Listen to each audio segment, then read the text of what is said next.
حضرتك سامعني يا باشمهندس؟ معلش انا مش سامع صوتك والله. حضرتك سامعني؟ اه، انت عامل ميوت عندك. انا سامعك تمام، سامعني. اه تمام، كويس جدا. ايه اخبارك؟ عامل ايه؟ الحمد لله يا باشمهندس، والله حضرتك انت. الحمد لله تمام والله. في الاول كده عايزك تعرفني بنفسك، اشتغلت بايه، شغال فين حاليا، بتعمل ايه؟ طيب انا حسام حسني، خريج حاسبات ومعلومات 2024. دايس في الدوت نت عامة حوالي سنة ونص. اشتغلت مشاريع كتير سواء اي بي اي او ام في سي. يعني مرورا بالفترة اللي انا دخلت فيها في الدوت نت، فحبيت ان انا ادخل في اتعلم حاجه واخش على بعضها على طول، ابتداء من اول السي شارب طبعا لحد اف كور واللينك. دخلت شويه في الداتا ستراكشر الجوريزمز. بعدين دخلت على الاس كيو ال طبعا، كانت في البدايات. ثم انتقلت للريزلت باترن، ايه هي الايدنتي عامه، السي كيو ار اس ده اخيرا. بجانب ان انا طبعا باخد يعني زي كورسات مشاريع، بطبق يعني وشغال فريلانس من وقت للتاني يعني. حلو جدا ما شاء الله يا صديقي. طيب، تعالى نخش اول كده نتكلم شويه في الاو بي. ايه هي الاو بي اصلا؟ تمام، اللي هو بي ده بارادايم، اختصار لاوبجكت اورينتد بارادايم. هو بيعتمد ان بنقسم البروجكت بتاعنا او السيستم بتاعنا بتقسم ككلاسز. بس كده؟ طبعا اللي هو بي بتقدم لنا يعني مبادئ كتيره زي الانهيرتنس والانكابسوليشن والابستراكشن. مش المبادئ بس، فكره انا بتعامل مع السيستم ككلاسز وخلاص، ولا بتعامل مع ايه؟ يعني انا عندي كلاس، ايه الفكره من الكلاس، او يعني ايه كلاس اصلا؟ الكلاس هو يعني زي اللوجيكال يونت، بتحتوي مجموعه من البروبرتيز والميثودز والفيلدز عامه. في بارادايم تانية زي الفانكشن، يعني دي بارادايم بناء على بتبدا السيستم بتاعها او السيستم بتاعك بيبقى قايم بالمنظور ده، ان هو متقسم ككلاسز وجوه اللوجيك بتاعك عامه. وفي بارادايمز تانية زي الفانكشنال، دي بتبقى قايمه ان هي البيزنس لوجيك نفسه معمول ايه على شكل فانكشنز. مفيش موضوع الاو بي ده عامه يعني. طيب، تعالى نتكلم على البرنسبلز بتاعت الاو بي. ايه هو الانكابسوليشن؟ طيب الانكابسوليشن هو الرابنج اوف داتا انتو سنجل يونت. يعني ايه الكلام ده؟ يعني انا بحاول ان انا زي اعمل غلاف على الداتا بتاعتي، بحيث ان ما يقدرش اي حد يعمل سيت او جيت منها بسهوله، او انا بمعنى اصح احدد البوابات اللي يقدر المستخدم من خارج الكلاس ده يقدر ياكسس بيها الداتا بتاعتي. مثال على الانكابسوليشن الا وهي مثلا البروبرتيز. البروبرتي هي ما الا برايفت ميثود بتعمل جيت او سيت على فيلدز معينه عندي. فانا ممكن داخل البروبرتي دي احدد هل احط كونديشنز معينه، هل انا عايز الفيلد ده حد يقدر ياكسسه من بره ولا لا، برايفت سيت او جيت. هل انا اعمل كونديشنز معينه على في حاله السيت مثلا ان الفيلد ده ما يقبلش وليكن مثلا سالب. يعني اقدر ان انا اتحكم في الفيلد بتاعي. فده مثال حلو جدا. مبسط جدا للانكابسوليشن يعني. طب ايه هي السوليد برنسبلز؟ السوليد برنسبلز هي مجموعة من المبادئ، هم خمسة كل حرف اختصار لكلمة. وهم المبادئ دي بتساعدني إن أنا أحقق الأو بي بشكل أفضل، زائد إن هي بتعمل لي زي يعني بتحسن لي المينتيننس بتاعي. بحس إن الأو بي أصلا هدفها أو في الآخر إن أنا المشروع يكبر معايا آه، بدون تعقيدات كتير. فلما اطبق السوت برنسبلز معاها، فبتقدر ان انا ايه، المينتنس عندي بيبقى احسن واسرع، زائد كلين كود، زائد يعني ما بيبقاش فيه تعقيدات كتيره في الكود لما اطبق السوليد برنسبلز. لو ممكن نتطرق في الخمس مبادئ عامه. طيب، بلاش نتغرر الخمس مبادئ وخلينا نخش في حاجة تانية. حاليا مثلا شغالين مع بعض في شركة، وجالنا ابلكيشن عايزين نبنيه فروم سكراتش. تمام. هتعمل ايه؟ هتبدأ تعمل ايه؟ يعني حاليا كل اللي موجود عندك بيزنس دوكيمنت بتشرح الابلكيشن ده بيعمل ايه. فتبدأ تفكر ازاي، او تستخدم تولز ايه، او تروح لباترنز ايه مثلا تستخدمها وتبدأ تبني بيها الابلكيشنز. اللي هيحدد الابلكيشن معايا هيمشي ازاي هو البيزنس لوجيك. البيزنس لوجيك ده هي بيتكلم عن ايه، او ايه الفيتشرز المفروض السيستم ده يحققها، ايه اللي موجود. بناء على فهم العمق والكويس للبيزنس لوجيك هبدا ان انا اختار همشي ببارادايمز ايه، او هبدا ان انا البيزنس بتاعي ازاي. حلو جدا، انت حاليا فهمت البيزنس لوجيك بتاعك. فهمت ان المشروع ده مشروع كبير. ماشي. هيكون فيه كذا حاجة هيشتغلوا مع بعض. يعني مثلا هيكون عندك بورتال مسؤول عن الكرييشن بتاع ريكوست معين، بورتال تاني مسؤول عن المعالجة بتاعتها، بورتال تالت بيدي صلاحيات مثلا، وهيكون عندك بيزنس لوجيك وداتابيز كبيرة. ساعتها هتبدأ تفكر ازاي في الداتابيز، وهتبدأ تفكر ازاي في الموديل، او هتشتغل ازاي، هتستخدم اركتكشر ايه، هتروح لباترنز ايه، وهكذا.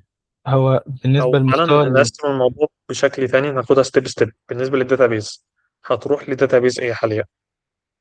والله انا لو انا مهتم بالريليشنز او البيزنس بتاعي يستدعي ان يكون في ريليشنز، فهروح طبعا ناحيه ريليشن داتابيز مانجمنت سيستم زي الاس كيو ال مثلا.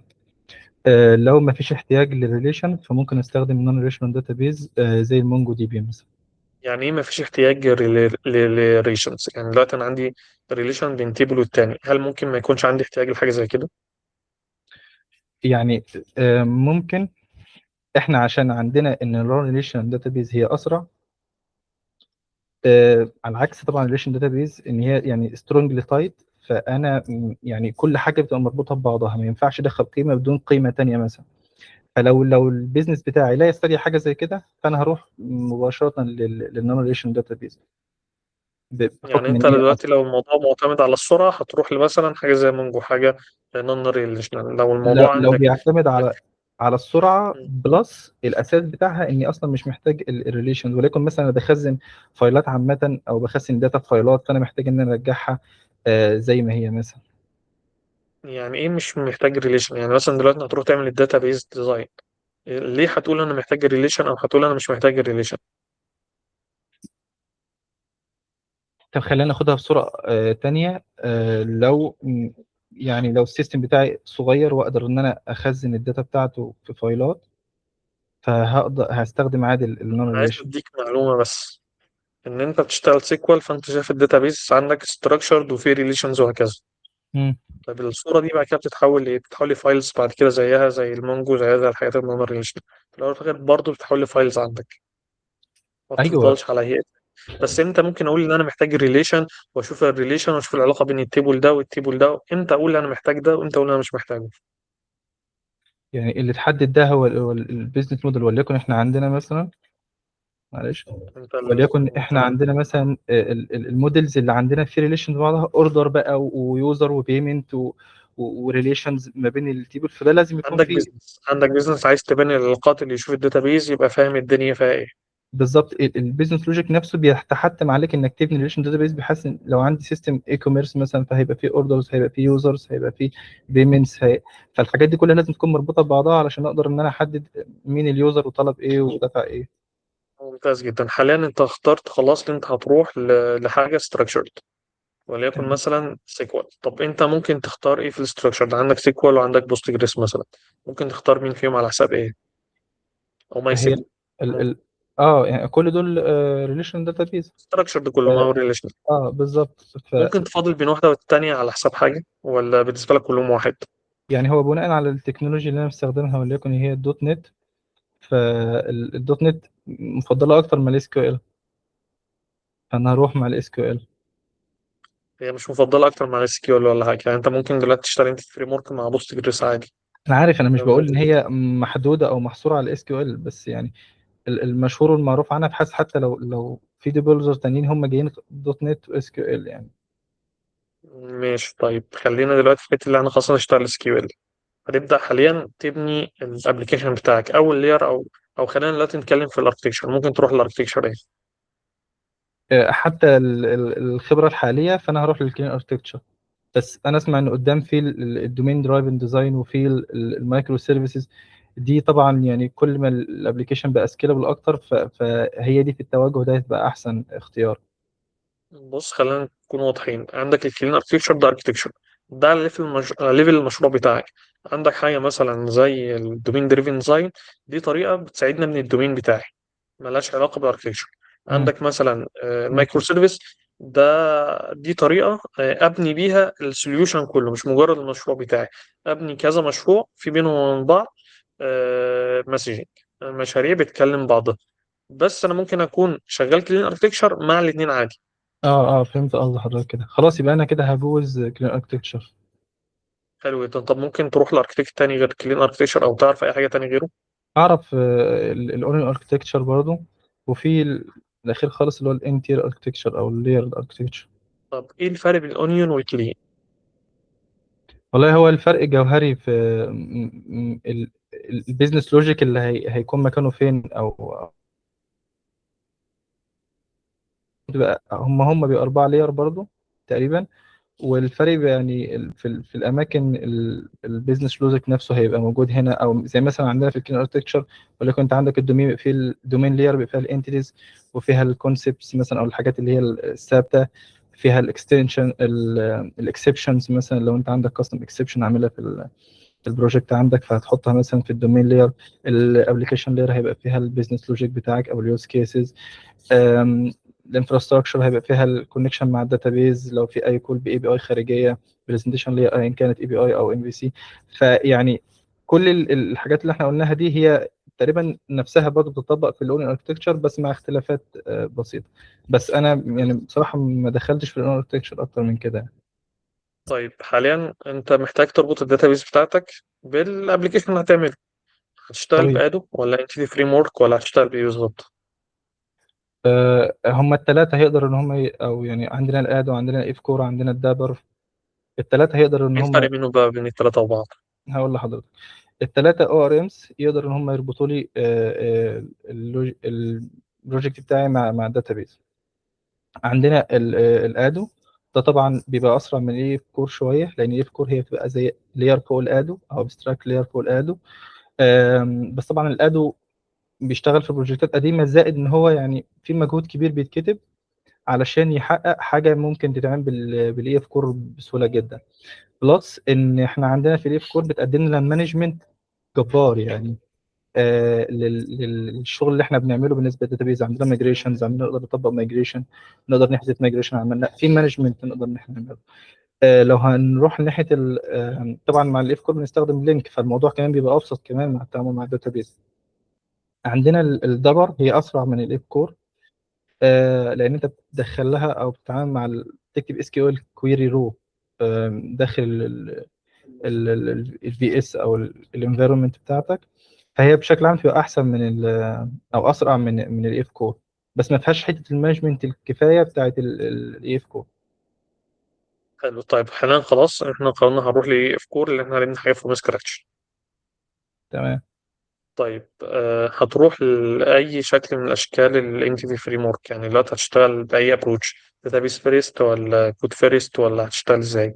والله انا لو لسه البروجكت عندي من الصفر، لسه ما فيش اي داتابيز موجوده لسه، انا ببني البيزنس من البدايه، فانا هروح ناحيه الداتابيز فيرست او الكود فيرست. هبدا ان انا اعمل مودلز عندي في الداتابيز، وعن طريق الميجريشن والابديت داتابيز هبدا ان انا ايه، اعمل الجداول دي عندي في الداتابيز عندي. طيب احنا شغالين انتيتي فريم ورك كور صح؟ اه هل انتيتي فريم ورك كور ممكن يشتغل داتابيس فيرست؟ يشتغل داتابيز فيرست عن طريق سكافولد. اقدر اعمل سكافولد وادي له الكونكشن سترينج فيبدا ان اقدر هو. اعمل ده واعمل ريفرس انجينيرنج، بس ده اصلا مش نازل في انجيل فريم ورك كور. يعني في فريم ورك كور مش نازل بيقول لك انا بدعم، بس انت ممكن تعمل عن فعلا عن طريق السكافولد او الريفرس انجينيرنج. بالظبط. هتلاقي كل حلو. التيبلز موجودة عندك في الداتابيز بقت على شكل موديلز، وتبدأ انك تتعامل مع الموديل دي عادي كأنك انت بادئ البروجكت من الصفر. حلو جدا. طيب دلوقتي خلاص انت اشتغلت على الليفل بتاع الانتيتي فريم ورك كور وبنيت الداتابيز بتاعتك. طيب لما تيجي تبني بقى الدومين، تعمل الدومين وتعمل اللاير بتاعت الدومين، بتفكر في التيبلز والريليشنز بينها وبين بعض، وبتفكر في الحاجات دي ازاي؟ يعني بتروح تعمل ايه ولا بتروح على طول تكتب كود؟ لا طبعا، يعني الكود ده بالنسبة لي هو أسهل مرحلة وآخر مرحلة الواحد ممكن يعدي عليها. يعني انا زي بالبلد بجيب ورقه وقلم كده، وببدا ان انا اتخيل اصلا شكل الداتابيز عامله ازاي، والجداول، وايه اللي هيكون موجود في الجداول، ايه الكولومز، ولو في كونسترينز موجوده او لا، او ايه البرامج كي بتاع الجدول ده، وهيروح ازاي للجدول التاني، الريليشنز، ايه الفورين كي بتاع الجدول ده. فببدا ان اتخيل اصلا شكل الداتابيز عامه ماشيه ازاي. هو اخر حاجه خالص ببدا نكتب كود يعني. بتتخيل ده وترسمه على الورقه كده خلاص ولا بتعمل اي ار دي؟ يعني الورقه دي اصلا قبل الاي ار دي، يعني الاي ار دي ان حلو. احنا نظبط ونهندل الموضوع بشكل منظم اكتر. وبرضه بيبقى مرجع لينا بعد الاي ار دي والسكيما برجع لنا بنبني اصلا الكود، نبدا ان احنا برضو نبص عليها ونتاكد من كل حاجه احنا عملناها ماشي. طب مطبقينها تعالى صح دلوقتي ولا لا. نروح ان انت بنيت الاي ار دي. يعني ايه ويك انتيتي؟ هي انتيتي معتمد على انتيتي تانية، حلو، بمعنى يعني او اشرح لي او الموضوع في اكتر. او في ريليشن بينها وبين انتيتي تانية، ولكن مثلا عندي المانجر و... واي حاجه مثلا اي انتيتي معتمده على المانجر دي، مثلا وليكن مثلا وليكن هحط فرضا يعني ده مش هيحصل، بس وليكن فرضا ان احنا نحط الادرس بتاع المانجر في تيبل تاني، مثلا ستريت بوستال كود الحاجات دي. فلو ما فيش مانجر فما فيش ستريت للمانجر، فهي الادرس في الحاله دي هي الويك انتيتي بتاعته. طب ازاي بقول ان ده ويك انتيتي؟ يعني ايه الحاجه المختلفه فيه؟ بيبقى فيها البرايمري كي بتاع الباور انتيتي او الانتيتي الاساسيه بتاع المربوطه بيها يعني. ماشي، يعني قصدك تقول ان البرايمري كي بتاعها بيكون البرايمري كي بتاع البيس انتيتي بتاعها، هي ذات نفسها ملهاش برايمري كي اصلا. اه بالظبط. حلو جدا. طيب خلاص، حاليا احنا بدأنا نحط الدومين وبدأت تكتب اللوجيك وتبني الدومين وعملت اد مايجريشن تمام. وعملت ابديت داتابيس. حلو. بعد كده اكتشفت ان انت نسيت حاجه معينه، تمام. عملتها وعملت اد مايجريشن ابديت داتابيس. مم. طبقت الميجريشن بالحاجه اكتشفت اللي ان انت تعدل اكتشفت بيها. ان الحاجه اللي انت عملتها دي غلط وعايز تشيلها، تعمل ايه؟ هو اول حاجه تيجي في دماغي ان انا اعمل ريموف مايجريشن، ودي مش هيقول لك هتنفع. ما ينفعش ما انا اقول تريموف، لحضرتك عشان انا في دي مش هتنفع الداتابيس. عشان خلاص عملنا ابديت داتابيز. بالظبط. ففي الحاله دي عشان نبين حته ان في مانجمنت كويس جدا في الايب كور، فانا اقدر ارجع اصلا بالمايجريشنز. انا عندي مايجريشن هيستوري وعندي فايل فيه المايجريشنز اللي انا مطبقها. فبكل بساطه هرجع للمايجريشن اللي كانت قبل المايجريشن دي، وهبدا ان انا اطبقها في الداتابيز. يعني بكل بساطه هعمل ابديت داش داتابيز واسم المايجريشن اللي هي قبل المايجريشنز اللي فيها المشاكل. خلاص كده الهيستوري او الداتابيز بقت عندي واقفه على المايجريشن اللي قبل الاخيره، امسح المايجريشن الاخيره خلاص. ممتاز جدا. حلو جدا جدا يعني. خلاص انت دلوقتي بنيت الدومين بتاعك وبدأت دلوقتي تروح خلاص هتبني اللايرز اللي في الدومين. طب ايه اللايرز اللي بتكون عندك في الدومين او بتروح تبنيها بعد ما بنيت الدومين؟ احنا عندنا الثلاثه لير التانيين، عندنا الابلكيشن وعندنا الانفراستراكشر يعني والاخر حاجه دلوقتي انت البرزنتيشن. عملت الدومين بتاعك ورحت اشتغلت على ليفل الكونسترين، عملت الكونفيجريشن بتاعتك وعملت ابديت داتابيز وعملت عملت مايجريشن ابديت داتابيز، فبقى عندك داتابيز وعندك الكونفيجريشن بتاعتها. ايه بقى الستيب اللي بتروح لها بعد كده؟ خلاص يعني مثلا ممكن ادمج الريبوزيتوري باترن معايا في المشروع. يعني دي لير انا بحب اضيفها جدا في اي بروجكت انا بستخدمه. يعني انت حاليا هتروح لليفل اي بي ايز هتعمل ريبوزيتوري باترن. اه تمام. ايه بقى فايده الريبوزيتوري باترن؟ هو له فوائد كتيره، يعني إنه ممكن مثلا الريبوزيتوري باترن هو بكل بساطه هو لير ما بين الداتابيز والبيزنس لوجيك بتاعك. اولا بما انه اصلا بيفصل الداتابيز عن البيزنس لوجيك، فهو اولا بيقلل الخطوره ان الدي بي كونتكست يبقى انجكت مباشره في الداتا او في البيزنس لوجيك. دي واحد. اتنين، انا في اي وقت من الاوقات حبيت ان انا اغير الاو ار ام اللي انا شغال عليه، فانا بس هغير في الجزء بتاع الانفراستراكشر او بتاع البيزنس تحت. فاي شغل له علاقه بالبيزنس لوجيك انا مش هقرب له، لان هو البيزنس بيتعامل مع الريبوزيتوري في الاول وفي الاخر. زائد ان هو ابستراكشن ليه، يعني هي لير فاصله ما بين الاثنين، فده زي لير عازله من البيزنس والداتا بي انفراستراكشر لير. حلو جدا. طيب دلوقتي انت استخدمت الريبوزيتوري باترن، اكيد طبعا استخدمت ديبندنس انجكشن، صح؟ طبعا. ايه هو بقى الديبندنس انجكشن؟ الديبندنسي انجكشن او حقن الاعتماديه، يعني خلينا قبل ما نبدا نشرح الديبندنسي انجكشن نشوف هي المشكله اللي كانت موجوده قبل الديبندنسي انجكشن ايه، والديبندنسي انجكشن حلتها. لو انا مثلا عندي كلاس في مجموعه من اللوجيك وليكن مثلا الكلاس ده بيستقبل اوردر ويخزنه في الداتابيز، ويبدا بس خلاص كده كده بيعمل لوجيك ويخزنه في الداتابيز. فانا عشان اخزن الاوبجكت او الاوردر ده في الداتابيز هحتاج اوبجكت من الدي بي كونتكست بتاعي. فخلاص هعمل مثلا اب دي بي كونتكست اندرسكور دي بي مثلا بيساوي نيو اب دي بي كونتكست. فالريكوست مثلا في الريال سيناريو الريكوست هيعدي على الكلاس، هيبدا ان هو ينفذ اللوجيك، هيجي عند الاب دي بي كونتكست ويقف يعمل اوبجكت جديد ويكمل اللوجيك بتاعي.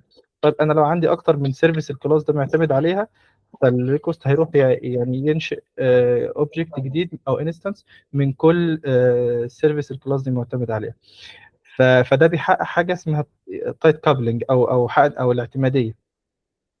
ولذلك عندنا الديبندنسي انفيرجن، المبدأ ده بيقول ان high level modules should not depend on low level modules. فبالتالي الحل للموضوع ده هو ان انا استخدم الديبندنس انجكشن. ايه هو الديبندنس انجكشن بكل بساطه؟ هي اني بقول خلاص السيرفيس دي بدل ما الكلاس ده هو المسؤول ان هو يخلقها او يعملها، لا انا بسلم المسؤوليه دي للدي اي كونتينر، هو المسؤول عن ان هو ينشئ الانستنس اللي محتاجها كل كلاس. وفي ساعه التشغيل خلاص انا ببدا ان انا استقبل الانستنس ده واعمله انجكت في الكلاس بتاعي على طول.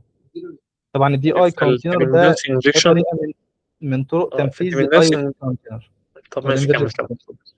بالظبط كمل. هي دي اللي انا كنت عايز اسال فيها. كمل بقى. بالظبط، يعني الدي اي كونتينر ده طريقه من طرق تنفيذ الاي او سي كونتينر اللي هي انفرجن اوف كنترول بتاعي. فكده خلاص انا نقلت الاعتماديه ما بين الكلاسات، بقى زي في طرف ثالث هو المسؤول ان هو يوزع السيرفيسز دي لكل الكلاسات اللي عايزاها. طبعا ده خلق معانا هو اللي احتمالات يخلي تانية. الاوبجكت اصلا. بالظبط، ده خلق معانا احتمالات تانية. ان مثلا الاي او سي كونتينر ده او الدي اي كونتينر ده هيخترع مثلا اوبجكت واحد، ولا كذا اوبجكت، ولا داخل نفس الريكوست اكتر من اوبجكت. في كذا احتمال، فعشان كده ظهرت لنا الثلاثه لايف تايمز بتوعنا لو ممكن نتطرق فيهم بعد كده. فرق جدا. طب ايه الفرق بين الثلاثه، الاد سكوب والاد ترانزيانت والاد سنجلتون؟ الاد مثلا خلينا نبدا الاد سنجلتون. هي بتعمل انستنس واحد طول اللايف تايم بتاع البرنامج. لو اي بقى كلاس محتاج اوبجكت فهي بتبص له نفس الانستنس كل مره. طيب الاد سكوب داخل نفس الريكوست لو في اكتر من كلاس مثلا محتاج انستنس فهي بتخلق انستنس واحد وتبصيهم للخمسه مثلا. طيب لو انا عندي داخل نفس الريكوست في خمسه كلاس يحتاجوا الانستنس ده، في الاد سكوب هي بتخلق انستنس واحد. في الاد ترانشيت هي بتخلق خمسه انستنس بتبصي كل انستنس كل كلاس مختلف. حلو جدا. طيب خلاص احنا تقريبا اتكلمنا في الباترنز اللي انت هتستخدمها، اتكلمنا في الحاجات دي، وحاليا بنينا اي بي اي خلاص. تمام. جبت تشوف البرفورمانس بتاع الاي بي اي دي. الاي بي اي دي مثلا بتجيب المانجرز اللي عندك سيستم. تمام. وليكن مثلا انت عندك 12000 مانجر. جميل. الاي بي اي ده او الكود اللي انت كاتبه بيجيب ال 12000 مانجر من الداتابيس، يحملها على الاي بي اي، يبعتها للفرونت اند. الفرونت اند يتعامل معاه هناك ويبدا يعرض الداتا دي. الاي بي اي دي لقيتها بطيئه جدا. ايه اللي ممكن تعمله علشان تسرع شويه الاي بي اي دي؟ طيب هو اولا حضرتك ذكرت ان في 12000 مانجر. فطبيعي مش من الطبيعي يعني ان الفرونت اند يعرض 12000 مره واحده. حلو. فهو هو بيعمل مثلا باجينيشن عنده. بيقسمهم باجينيشن، بيقسمهم مثلا صفحات او يعني. هو فانا بيقسمها عنده، يعني هو بياخد ال 12 ياخدهم يخزنهم عنده في الميموري، ويبدا يعرضهم 10 ب 10. لا، انا ممكن اقسم او انطلق ناحيه ابروتش الباجينيشن عامه، واطلب منه رقم الصفحه وعدد الاوردرز او عدد المانجر اللي هو عايزينه. وعن طريق السكيب والتيك اقدر ان انا اجيب الكميه حلو جدا. يعني المحدده انت بقى. هتعمل الباجينيشن على ليفل الداتابيس بتاعتك وهو مجرد يعرض داتا. بالظبط. حلو. دي ستيب عملتها، بس ستيل برضو الموضوع مش سريع، وفي داتا كتير جدا للمانجر. يعني المانجر الواحد ليه مثلا 6 ريليشن مع 6 تيبلز، وبتجيب داتا من 6 تيبلز، والدنيا طيب ستيل بطيئة. احنا عندنا طبقات يعني او عندنا مراحل كتيرة. احنا بدأنا باخر مرحله وهي الباجينيشن مثلا. في مرحله قبلها مثلا هي اني من احد المميزات والعيوب في نفس الوقت اللي ايه في كور هي انها بتعمل تراكنج لكل الاوبجكتس اللي طالعه من الداتابيز، عشان برضو تعرف لو في اي ابديت حصل للاوبجكت ده او ديليت او ايا يكن. فتبدا ان هي تفهم الكلام ده وتطبقه على الداتابيز. فبما ان البيانات دي اصلا انا مش محتاج اعمل عليها اي تعديلات او ان انا اعرضها، فهنوصل لمرحله اللي هو از نو تراكنج. وانا بستدعي الكويري فهقول له از نو تراكنج، فالاف كور مش هيتراك كل الريكوردز دي. فبالتالي هقدر ان انا ايه اخفف اعلي البرفورمانس شويه. دي حلو جدا. مرحله. في مرحله قبلها مثلا لو انا الداتا دي متكرره اصلا، فانا عندي مثلا فيو، ممكن الداتا دي اخزنها مثلا في فيو واعرضها على طول. ممكن مثلا في حاجه زي الكاش، ان انا الداتا دي سيبك من موضوع اكيشنال. الفيو ده، خلينا في الكاش. آه، دلوقتي او قبل ما نوصل للكاشنج، حاليا انت هتوقف التشنج تراكر وعملت سكيب وتيك عشان تعمل ماجينيشن. ده ممتاز. ده على البرفورمانس شويه. في حاجه تانية ممكن تعملها؟ كده في اندكس صح؟ ولا أنا؟ لا، مش عايز اعمل اندكس. هي كده كده في اندكس عشان عندك اصلا برايمري كي. فانت كده كده يعني انا مش عايز اعمل اندكس لان انا بجيب كل الداتا مش بسلكت بناء على حاجه معينه. يعني ما عنديش وير مثلا. مم. نجيب كل الداتا. احنا اتكلمنا في الباجينيشن واتكلمنا في الازنو تراكنج. ممكن في ايه مثلا تاني؟ لو عملت سلكت للداتا اللي انا محتاجها بس هيحسن السرعه ولا لا؟ اه ده طبعا ان انا احدد السكيما اصلا ان انا بجيب منها، وان انا احدد الكولومز بس اللي انا عايزها. دي طبعا كل حاجه يعني، بدل ما انا مش، لو مش عايز الكولومز كلها خلاص حد مثلا نيم الديسكربشن اي حاجه مثلا، او احدد نو الكولومز بس اللي انا سلكت. عايز. ده بيسرع حلو جدا. اللي طيب انا انت عايزه. دلوقتي عملت السلكت وخلاص، البرفورمانس بتاعك اتحسن. جيت لقيت ان الفرونت اند كل دقيقه او كل ثانيه بيكلم الاند بوينت دي، كل شويه بيكلم. هنا بقى يجي في فايده الكاش بقى.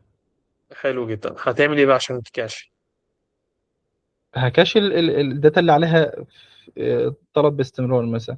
هتكاشها احنا ازاي؟ يعني مثلا هي الاي بي اي دي والريسبونس كله انت عايز تعمله كله كاشنج. هتعمل ايه عشان تعمل كاشنج؟ احنا عندنا نوعين من الكاش: الميموري كاش والديستريبيوتد كاش. ايه الفرق بينهم؟ الميموري كاش هو الميموري عندي في السيرفر نفسه. الديستريبيوتد كاش هو كاش على سيرفر، يعني كاش مش على السيرفر نفسه. على سيرفر تاني. اه بالظبط. طبعا ده له مميزات وعيوب، وده له عمرك مميزات. عمرك استخدمت كاشنج فعليا؟ يعني انا فاهم دلوقتي، انت فاهم الكونسيبت، عمرك عملته اه فعليا؟ الميموري انما الديستريبيوتد ما وصلتش للليفل ده.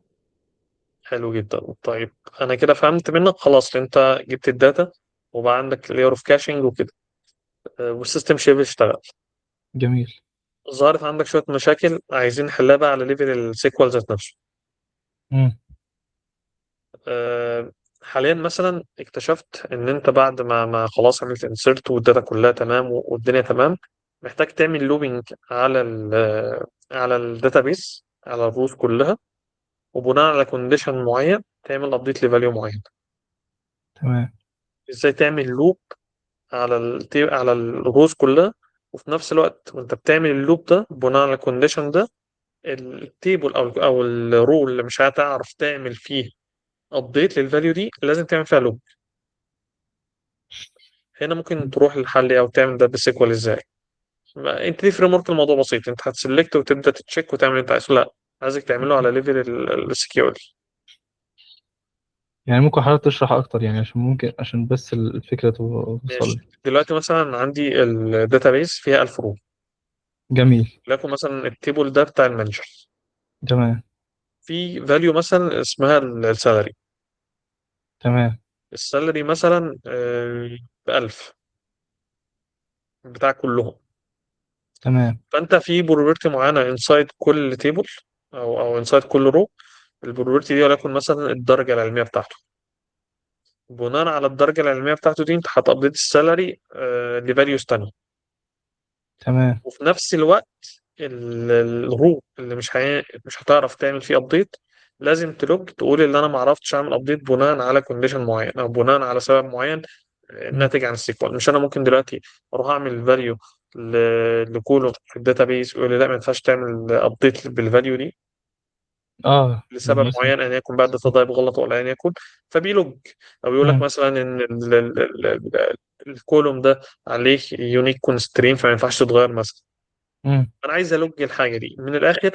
انا عايز اعمل لوب على اه الروز بتاعتي. ايه اللي انا ممكن استخدمه في الاس كيو ال عشان اعمل لوب على الروز بتاعتي في الداتابيس؟ احنا عن طريق السلكت بنبدأ ان احنا نحدد كل الريكوردز اللي احنا عايزينها مثلا بناء على كونديشن معين. طب طيب. هقول لك على حاجه تانية. سمعت عن مم. الكرسور؟ لا. طيب. مم. ما علينا منه. نسكيب الحته بتاعت الكرسور دي. تعالى نتكلم دلوقتي في حتة. دلوقتي انت خلاص عملت وخلصت الداتا بتاعتك ولسه دلوقتي احنا على ليفل الداتابيز. اكتشفت حاليا ان انا محتاج اعمل ديليت لاي مانجر عندي سنه فوق ال60. تمام. عايزين نعمل ده بس عن طريق داتابيز. هفتح كويري واكتب الكويري بتاعتي عادي. الكويري بتاعتي اللي انا هعملها على ليفل الداتابيز بتاعتي دي مش هتتغير، او مش هتتكرر. يعني انا دلوقتي عملت كويري، مسحت الداتا اللي عندي بتاعت اليوزر اللي فوق ال60. تمام. بعد سنتين بقى عندي مثلا 20 مانجر فوق ال60. امم. انا عايز اعمل حاجه على ليفل الداتابيز ترن باستمرار وتمسح الداتا بتاعت الناس اللي فوق ال60. انا ما اعتقد في حاجه زي التريجر مثلا. تريجر هتعمله على ليفل كولوم معين، لما يحصل حاجه اعمل حاجه اللي هو افتر او انستيد اوف. بس اه. انا عايز حاجه ترن باستمرار. طب هقول لك على حاجه، تعال نعملها على ليفل الابلكيشن بتاعي. انا عايز حاجه ترن باستمرار، اي مانجر فوق ال60 تمسحه ترن مثلا كل شهر. هعمل ايه؟ الباك جراوند جوب. نفس الكونسيبت ده موجود في الاس كيو ال. ممكن ما كنتش اتعمقت فيه مثلا. انا اعرف الستور بروسيجر مثلا. هل دي ممكن حضرتك تقصد؟ لا لا لا لا، ايا كان هي اللوجيك اللي بتاخدوها يعني. طيب هقول لك على فكره ثانيه حلوه. امم. انا عايز اعمل الموضوع ده باستخدام الاثنين، باستخدام الستور بروسيجر والوركر. يعني انت عارف طبعا في باك جراوند جوب وفي وركر. امم. انا دلوقتي هشتغل بكونسيبت الوركر اللي هو بيرن كل فتره معينه. باك جراوند جوب انت ممكن تعمل لها انفوك من اي مكان تاني وتشغلها. تمام. انما لا، انا عايز باك جراوند وركر يرن باستمرار. بس على ليفل دلوقتي الداتابيز. هعمل ازاي بقى استخدم الوركر والستورد بروسيجر الاتنين مع بعض من غير ما اعمل مثلا انتيتي فريم ورك، او استخدم برضو الانتيتي فريم ورك معايا. يعني انا دلوقتي عندي عملت ستورد بروسيجر. تمام. ستورد بروسيجر ده هيمسح الداتا بتاعت المانجرز اللي اكبر من 60. ماشي. هل ممكن الستورد بروسيجر ده استخدامه في الانتيتي فريم ورك؟ ايوه. ازاي؟ بستدعيه باسمه. طب قول لي، يعني أنا دلوقتي هعمل ايه في الوركر بتاعي علشان انادي على ما هي- الستورد بروسيجر؟ الفكره ان هو يفضل شغال على طول اللايف تايم بتاعي عشان هو الستور مش. بروسيجر مش هيبقى شغال في طول اللايف تايم. اللي هيبقى امم. شغال طول اللايف تايم هو الوركر اللي وركر. هيرن كل اسبوع مثلا. بالظبط. كل مره هيرن الستور بروسيجر ده. الستور اه. بروسيجر هو اللي هيتشيك في الداتابيز ويشوف عندي ناس اكبر من 60 صح. بالظبط، هي السودو بروسيدور المسؤول انها تمسح وقت ازاي ما بقى هعمل تناديها. اكسكيوت للستور بروسيجر من الانتيتي فريم ورك؟ كان في فانكشن تقريبا اسمها اكسكيوت او اكسكيوت اسync او. يعني هي انا طبقت قبل كده، هي حاجه زي كده بتديها الاسم الستور بروسيجر بتاعك اللي عايز تطبقها. حلو. تقريبا في بارامترز تانية او لا، بتطبقها على طول طالما هي بنفس الاسم عندك في الداتابيز. حلو جدا. طيب ليه ممكن اروح ان انا اعمل ستور بروسيجر وما اروحش ان انا اعمل فانكشن بتعمل الكلام ده؟ احنا عندنا الستور بروسيجر بترجع فاليو او ما ترجعش. الديليت ممكن ما يرجعليش فاليو، او انا مش عايزه مثلا ان هو يرجع فاليو. اما الفانكشن هي لازم هو انا ترجع فاليو. ممكن في الفانكشن اروح اعمل ديليت؟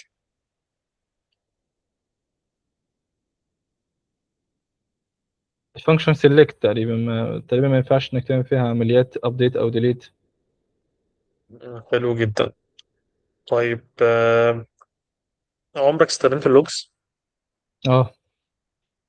استخدمت ايه في لايبرز تعمل بيها لوجز؟ سيري لوج. حلو جدا. طب الموضوع فعلا بيساعدك في حاجة، او جدا. انت بتستخدمها ازاي؟ اه جدا، احنا عندنا في لوج تو كونسول وفي لوج تو فايل.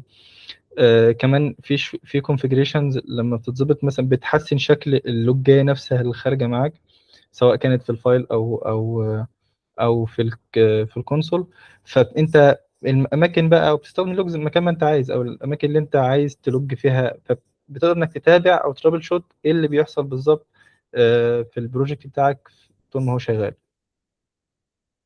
طيب انت قلت لي اول ما بدأنا اللي انت تعرف ايدنتيتي صح؟ اه. بتعرف تعمل اس اس او ولا مجرد تستخدم ايدنتيتي العادي مش ايدنتيتي سيرفر؟ ده الايدنتي العادي للاسف، جي دبليو تي ريفريش توكن. ماشي. طيب ايه هو الجي دبليو تي اصلا؟ هو الجيسون؟ جيسون ويب توكن، هو توكن في بيتكون من ثلاثة بارتس يعني. في هو الايدنتيتي بتاع اليوزر ده اللي بيحدث كان اليوزر ده هو مسجل عندي او لا. في كليمز بتاعت اليوزر. في الانكريبشن بتاعه بحيث في حاجات كتير قوي اقدر ان انا تتيح لي هل اليوزر ده اصلا موجود عندي في طب السيستم ولا لا. ايه هي الكليمز اصلا؟ الكليمز ممكن نحاول نبسطها، هي البيسز اوف انفورميشن يعني، قطع معلومات كده بتكون موجوده عندي في التوكن، زي الاي دي، زي النيم، زي الايميل، يعني اي كليم انا عاوز اضيفه. كمان ممكن احط الديت اوف بيرث معايا في ماشي. التوكن. طيب ايه هو الريفريش توكن اصلا؟ الريفرش توكن ده هو المفتاح اللي بيعمل ريفرش للتوكن لما اكسباير. انا عندي التوكن بتاعي، آم، طبعا السيستمز الحديثه ومن الافضل من ناحيه السكيورتي ان اللايف تايم بتاع التوكن يكون قصير. فعلشان اليوزر مش كل شويه مثلا، وليكن اللايف تايم بتاعته دقيقتين، فمش كل دقيقتين مثلا يعمل لوجن، فهنا بتيجي حاجه اسمها ريفرش توكن. الريفرش توكن دي هي المسؤوله عن انها تكريت توكن جديد لنفس اليوزر كل مره بدون حلو ما هو جدا. يعمل لوجن. طيب عمرك اشتغلت على حاجه ريال تايم؟ يعني من زمان بصراحه، يعني ما حاجه دوستش زي فيها، بس الشات مثلا. انا عارف السيجنال ار يعني، كنت حلو، درستها من اشتغلت فتره سيجنال ار قبل كده؟ اه، وبنكريت هاب والحاجات دي يعني. بس ايه، يعني ما اشتغلش في ريل وورد بروجكت من ناحيه الريل تايم يعني. تمام جدا. طيب احنا من ساعتها بنتكلم عن انتيتي فريم ورك كور، صح؟ اه، ايه الفرق اصلا بين الانتيتي فريم ورك كور والانتيتي فريم ورك العادي اللي هو الاقدم منه؟ الفيرجن الاقدم طبعا، هي كل ما بتعمل فيرجنز جديده كل ما يبقى في تحديثات عن الفيرجن اللي قبلها ماشي، هم ومانجمنت فضلوا تولز. يحدثوا لحد ما طلب حاجه اسمها انتيتي فريم ورك كور، ولا كان في انتيتي فريم ورك العادي بقى سيبك منه؟ ايه الفرق اصلا بين ده وده؟ او ايه اللي عملوه يعني حلو جدا او ابديت كتير تقيل خلاهم يطلعوا بكلمه كور، ان انا مثلا مش فيرجن 1.0 1.1، لا ده طلب حاجه جديده اسمها كور وسابوا من الفريم ورك العادي. مش عارف، بس هي الانتري فريم ورك كور ماشيه بالتوازي مع الدوت نت. يعني هو في هيستوري قديم اصلا من اول اي اس بي دوت نت. هقول لك على حاجه تانية، ايه الفرق بين الدوت نت العادي والدوت نت كور؟ سيبك من حته الكروس بلاتفورم يعني. مثلا دي حاجه اه، منهم. ايه الاوبن تاني؟ سورس والكروس بلاتفورم. حلو، الاوبن سورس. الاول الحاجات دي كانت محصوره على الويندوز بس. خلاص مع ظهور الدوت نت فبقى عندك في حاجه كروس. كمان مهمه جدا اتعملت في الدوت نت، يعني هي اللي خلت الموضوع حلو جدا عن الدوت نت العادي في الدوت نت كور. ايه هي؟ يعني دلوقتي قلت حاجتين، حته الاوبن سورس وحته اه، كروس بلاتفورم. الديبلويمنت، امم ان هو كروس بلاتفورم. ايه تاني؟ يعني هو في حاجات كتير، بس يعني مش قادر احدد حاجه منهم مثلا يعني. طب سمعت عن البايب لاين؟ البايب لاين، اللي هو الحاجات ايه اللي بقى الريكوست فكره بيعدي البايب عليها. لاين؟ حلو. طب ايه هو البايب لاين، وهل انت ممكن تعمل بايب لاين اصلا؟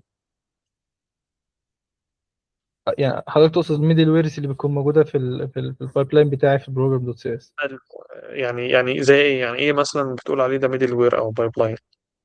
احنا عندنا كتير يعني، الاب دوت يوز اوثنتيكيشن اوثرايزيشن، حلو جدا. ستاتيك فايلز، ماب كنترولرز، عندنا كذا طيب انت ميدل وير. ممكن بقى تعمل ميدل وير بنفسك؟ اه، ممكن اعمل كاستم ميدل وير عادي جدا. طب ازاي اعمل ميدل وير؟ ازاي اعمل ميدل وير؟ انا احدد الاول هل الميدل وير ده ايه مثلا، وليكن مثلا هعمل ايرور هاندلنج ميدل وير. ده هيكون ميدل وير هيهندل وهيمسك هيكاتش اي ايرور ممكن يحصل عندي داخل السيستم. فانا برس اصلا من الاي ميدل وير انترفيس، وبكتب بهندل اللوجيك بتاعي الخاص للميدل وير ده هيعمله تراي كاتش، وابدا ان انا كاتش اي اكسبشن هيظهر فاينلي، واسجل الميدل وير ده. وبعد كده برجع ايوزه بقى مثلا، وليكن في اول تحت البيلد مثلا، في اول حاجه في البايب لاين عندي. مم، تمام جدا. طيب وانا تقريبا خلصت، خليني اديك فيدباك. هو مبدئيا لو انا بعمل انترفيو علشان اختار حد يشتغل معايا مثلا في شركه انا فيها، بنسبه كبيره هعمل لك اكسبت. ماشي. جميل. ما شاء الله معلوماتك كويسه، في نفس الوقت منظم، عارف الكونسبتس كويس، عارف ممكن تروح لايه امتى. بالنسبه لعدد سنين الخبره بتاعتك فده حاجه ممتازه ما شاء الله. شكرا. الحاجه الوحيده اللي ممكن اقول لك لا ده محتاج تركز عليه شويه هو السيكوال. انا عارف ان انت حاليا مثلا شغالين في فريم ورك، فنادرا ما بتروح للسيكوال او بتشوف بيعمل ايه. ده بس لو انت صحيح. فعليا شغال على مشاريع برودكشن وانت بتسبورت معاها، وانت دايما المشاريع اللي عندكم في الشركه، تلاقي نفسك غصب عنك لازم كل مدى تروح للاس كيو ال. وفهمك الكويس للاس كيو ال هو اللي بيخليك تتعامل كويس مع الانتيتي فريم ورك واللينك. لو مم. انت مش فاهم السيكوال كويس، هتلاقي الامور عندك بايظه. ده صحيح. يعني هما الاس كيو ال كده كده لا غنى عنه، لو ان هو الاساس بتاعك في اي مشكله ممكن تحصل، او في الكوري اوبتمايزيشن عامه. فبشكل طبقي لازم تبقى فاهم الكل. بس يعني في الفتره الحاليه مش ببرر لنفسي ولا اي حاجه، بس عشان احنا تعاملنا قليل اصلا مع اس كيو ال نتيجه ان احنا ما دخلناش على بروجكتس حقيقيه في البرودكشن. فاحنا بنجوز اكتر مع اللي ايه، الكور واللينك. م. انا يعني اجمالا ما شاء الله مستواك ممتاز، وما شاء الله يعني اللهم بارك، ربنا يبارك فيك وفي علمك ما شاء الله. بس هو حته السيكوال تركز عليها شويه، بس لو انت بتجهز نفسك الفتره الجايه للانترفيوز. ان شاء الله. ما خلاف هذا ما شاء الله مستواك ما شاء الله يعني. ان شاء الله. الف شكر يا صديقي، وبالتوفيق والله. شكرا جدا يا باشمهندس. ماشي يا صديقي، السلام عليكم. عليكم السلام.